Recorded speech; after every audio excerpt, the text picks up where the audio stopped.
Presiden Prabowo Subianto menunjuk Purbaya Yudi Sadewa sebagai Menteri Keuangan menggantikan Sri Mulyani.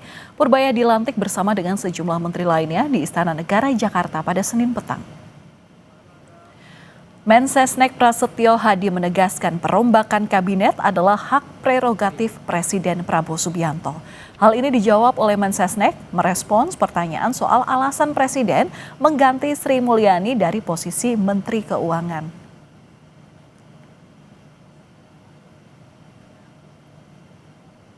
Itu karena resign. Menteri Keuangan atau dicopot? Ya, bukan mundur, bukan dicopot. Jadi Bapak Presiden selaku kepala negara dan kepala pemerintahan, tentunya kita semua paham bahwa beliau memiliki hak prerogatif. Maka kemudian atas evaluasi beliau memutuskan untuk melakukan perubahan formasi. Tapi ada surat resign yang diajukan. Berarti dipastikan ada pertimbangan untuk Ya, pertimbangannya banyak, itu kan ininya Presiden.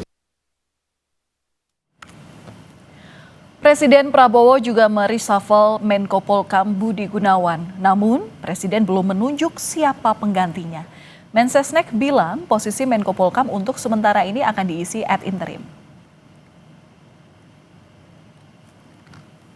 Untuk sementara waktu memang Bapak Presiden belum menunjuk secara definitif siapa yang akan beliau tugaskan menjadi Menko Polhukam, sehingga untuk sementara waktu beliau akan menunjuk ad interim untuk menjabat sebagai Menko Polhukam.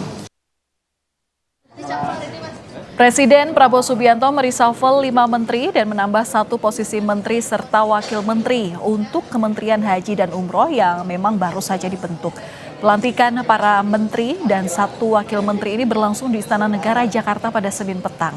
Ini menjadi reshuffle Kabinet Merah Putih yang kedua sepanjang hampir 11 bulan pemerintahan Presiden Prabowo dan Wakil Presiden Gibran Rakabuming Raka.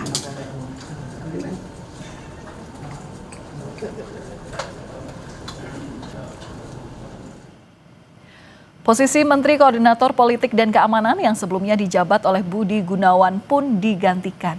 Namun, sosok penggantinya masih dibiarkan kosong. Presiden Prabowo belum menunjuk secara definitif pengganti Budi Gunawan, namun sementara ini diisi oleh Menko Polhukam ad interim. Menteri Keuangan yang sebelumnya dijabat oleh Sri Mulyani digantikan oleh Purbaya Yudi Sadewa. Purbaya sebelumnya menjabat sebagai Ketua Dewan Komisioner Lembaga Penjamin Simpanan atau LPS. Purbaya juga pernah menempati sejumlah posisi di pemerintahan seperti Deputi Bidang Koordinasi Kedaulatan Maritim dan Energi di Kemenko Bidang Kemaritiman dan Investasi. Ekonomis cepatnya utamanya itu, tapi yang lain ngomong umum. Ya, beliau janji berapa? Waktu namanya 8. Dia bilang bisa nggak ya kita coba kejar ke sana. Sekarang kan sedang beliau bilang ekonomi agak melambat. Kita sudah pelajari kelemahannya, ke depan akan kita perbaiki. Jadi itu nggak terlalu sulit memperbaikinya. Ya Anda lihat nanti mungkin 2 bulan 3 bulan dari sekarang Indonesia cerah kelihatan lagi. Dari sebelumnya ada gejala perlambatan memang, tapi belum ditangani dengan cepat. Nah sekarang dipesannya disuruh diperbaiki dengan cepat-cepatnya. Posisi Menteri Perlindungan Pekerja Migran Indonesia Abdul Qadir Karding diisi oleh Muhtarudin. Muhtarudin sebelumnya merupakan anggota DPR RI Komisi 7 dari fraksi Partai Golkar. Muhtarudin sebelumnya menjabat sebagai anggota DPR RI sejak tahun 2004. Ia sudah menjabat selama 3 periode. Menteri Koperasi Budi Aris Setiadi digantikan oleh Ferry Juliantono. Sebelumnya, Ferry Juliantono menjabat sebagai Wakil Menteri Koperasi mendampingi Budi Ari. Presiden Prabowo resmi mencopot Dito Aryo Tejo dari posisi Menteri Pemuda dan Olahraga pada Kabinet Merah Putih. Pihak istana belum mengumumkan siapa sosok yang akan menggantikan Dito menjadi Menpora. Lewat akun media sosial Instagramnya, Dito mengucapkan terima kasih untuk semua yang sudah jalan bersama, berusaha membuat perubahan di pemuda dan olahraga Indonesia. Semoga dilanjutkan penerus selanjutnya. Presiden juga melantik kementerian baru yakni Menteri Haji dan Umroh. Menteri Haji dan Umroh ini dijabat oleh Muhammad Irfan Yusuf serta Daniel Anzar sebagai Wakil Menteri Haji dan Umroh yang sebelumnya merupakan Ketua dan Wakil Ketua Badan Penyelenggara Haji. Presiden menyampaikan lakukan apa yang perlu dilakukan untuk memberikan pelayanan terbaik kepada jamaah haji kita. Banyak hal yang harus kita lakukan, termasuk berpikiran atau berupayakan bagaimana biaya haji lebih bersahabat untuk masyarakat Indonesia, termasuk itu. Ada apa di balik wajah baru Kabinet Prabowo Gibran? Apakah perombakan kabinet ini bisa membawa perbaikan sesuai dengan aspirasi rakyat? Kita akan bahas bersama dengan pengamat politik UNAIR, Airlangga Pribadi. Selamat malam Pak Airlangga, apa kabar? Selamat malam. Ya Pak Airlangga, mungkin bisa melihat tadi ya prosesi pelantikan Kabinet Merah Putih yang baru di mana Sri Mulyani hingga Budi Gunawan bahkan diganti oleh Presiden. Menurut Anda, kenapa dua nama ini yang kena reshuffle? Sosok-sosok yang jadi sorotan, utamanya saat suara-suara unjuk rasa beberapa waktu lalu. Apakah ini juga menjadi faktor, Pak Airlangga?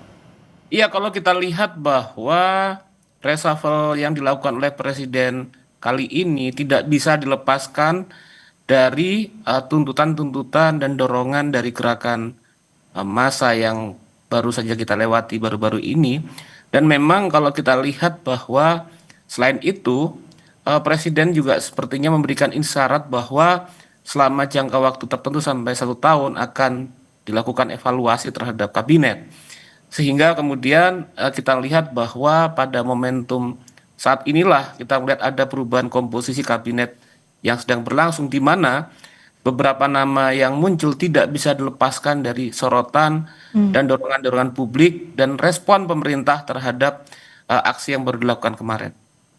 Iya, berarti bisa dipastikan bahwa memang istilahnya Kabinet Merah Putih ini harus menjadi yang baru ini harus menjadi penyejuk utamanya dalam menjawab tuntutan-tuntutan dari aksi unjuk rasa kemarin, begitu?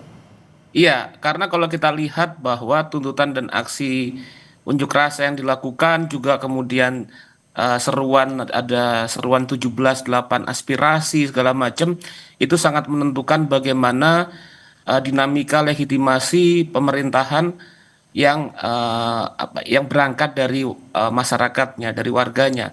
Nah, disinilah kita akan lihat ke depan apakah mulai dari penunjukan menteri-menteri yang ada setelah kemudian melakukan reshuffle dan proses kinerja yang dilakukan oleh pemerintahan ini bisa benar-benar menjawab apa yang menjadi seruan kalangan masyarakat sipil.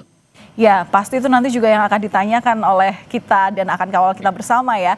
Apa yang akan nanti jadi terobosan utamanya pada kementerian baru di Kabinet Merah Putih ini. Tapi kalau Anda lihat Pak Airlangga, nama pengganti Menko Polhukam ini belum diumumkan. Masih akan menunjuk menteri ad interim. Apa yang Anda baca? Kalau kita lihat memang dalam perspektif pemerintahan kali ini, isu tentang stabilitas dan juga keamanan politik itu menjadi perhatian utama, concern mereka. Sehingga ini tentu membutuhkan pertimbangan yang cukup serius dari Presiden dan Kabinet serta para pembantunya terkait dengan siapa figur yang tepat untuk menjaga stabilitas politik dan keamanan dalam konteks kementerian yang ada nanti. Gitu. Oke, tapi dengan 5 menteri dan 2 dan wakil menteri begitu ya, dengan segala tuntutan dan aspirasi publik ke pemerintah begitu, apakah yang dilantik hari ini itu bisa mengikuti speed kinerja dari Kabinet Merah Putih yang sebenarnya sudah berjalan selama setahun ini, Pak Airlangga? Ya, saya masih menunggu, masih melihat karena terkait dengan penyesuaian speed atau penyesuaian bagaimana kinerja berhadapan dengan tuntutan-tuntutan masyarakat yang juga menguat, itu bukanlah suatu hal yang mudah. Apalagi misalnya bahwa terkait dengan Menteri Perekonomian, misalnya apa yang dilakukan Bu Sri Mulyani, misalnya selama beberapa waktu terakhir ini kan kemudian mendapatkan kritik atau mendapatkan catatan khusus dari warga gitu terkait dengan dalam tanda petik kenaikan pajak dan lain sebagainya. Nah, sepertinya kan warga membutuhkan, rakyat membutuhkan suatu pendekatan baru yang bisa mendorong optimisme masyarakat rakyat. Nah, ini menjadi catatan misalnya dari Menteri Perekonomian yang baru. Apakah kemudian beliau bisa responsif dan bisa memberikan optimisme kepada masyarakat, karena hal tersebut optimisme sangat berhubungan dengan bagaimana suatu situasi pasar dan internasional melihat kondisi ekonomi kita sekarang. Berarti dengan penggantian Sri Mulyani ini bisa dikatakan menurut Anda bisa meredam gejolak publik begitu, Pak Airlangga? Kalau saya masih melihat 50-50, saya masih belum benar-benar misalnya dalam tanda petik mempercayai atau kemudian optimis dengan yang ada sekarang. Karena juga akan kita lihat apakah misalnya catatannya yang perlu menjadi pijakan, apakah kemudian kementerian sekarang, Menteri Perekonomian sekarang bisa mendorong kembali misalnya kondisi ekonomi dan optimisme yang berangkat dari masyarakat. Tentu ini membutuhkan desain yang berbeda. Terkait juga bagaimana bahwa ekonomi tidak bisa dilepaskan dari dorongan politik dari masyarakat. Apakah kemudian kementerian yang baru sekarang bisa responsif terhadap kondisi demikian? Bagaimana menteri misalnya merespon seruan-seruan dari masyarakat terhadap tuntutan-tuntutan yang digulirkan misalnya? Apakah menteri itu menanggapi hal itu sebagai satu hal yang serius, sebagai suatu demand, sebuah permintaan yang perlu dijawab dengan sensitivitas kebijakan ekonomi yang berhubungan dengan respon masyarakat ataukah tidak? Nah, itulah yang akan kita lihat tunggu ke depan. Oke, lalu tantangan yang harus dijawab oleh menteri yang baru ini apa, Pak? Catatan, kemudian pembelajaran apa dalam kepemimpinan para menteri baru ini supaya memang gejolak publik kemarin itu tidak terjadi lagi? Dan apa yang diharapkan publik tentu memang dengan baik dilakukan dengan kebijakan-kebijakan pemerintah nantinya. Oke. Catatan pertama misalnya saya lihat dalam konteks kondisi ekonomi, bahwa desakan atau dorongan dari masyarakat yang begitu kuat kemarin tidak bisa dilepaskan dari persoalan ketimpangan ekonomi yang cukup tinggi, naiknya harga-harga bahan pokok, dan kemudian melemahnya daya beli masyarakat. Nah, apakah kemudian formulasi dari kebijakan yang hadir sekarang bisa menjawab hal tersebut? Kedua, terkait dengan politik. Terkait dengan politik dalam konteks masyarakat sekarang itu risau terkait dengan ruang keterbukaan politik. Dan kemudian mereka juga kemudian khawatir terjadi pelemahan atau regresi demokrasi. Artinya, ruang dan katalis bagi suara-suara mereka butuh didengar.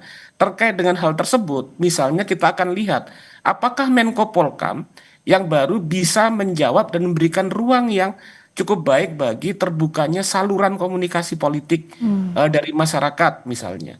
Dan juga kemudian bagaimana ruang relasi antara eksekutif dan legislatif itu membuka partisipasi yang cukup positif bagi masyarakat, sehingga mereka terdorong motivasinya untuk ikut kemudian memperkuat ruang-ruang politik partisipasi dalam konteks kehidupan bernegara. Nah, 3 poin itulah sebetulnya yang saya pikir tidak bisa dilepaskan dari relasi antara pemerintah, masyarakat sipil, dan aktor-aktor ekonomi.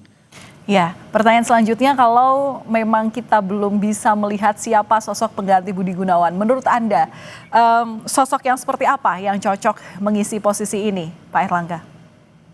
Tentu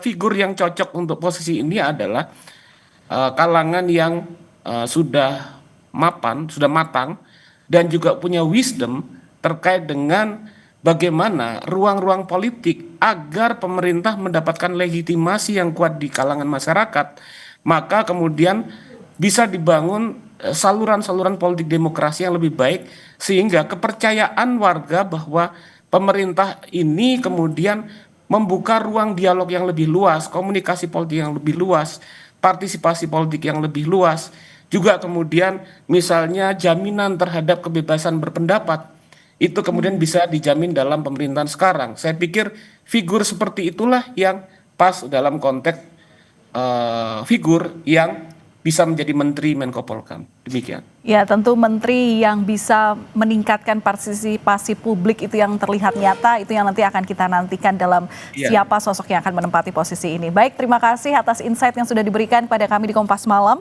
pengamat politik UNER, Bapak Airlangga Pribadi. Terima kasih, salam sehat selalu, Pak. Terima kasih, Mbak.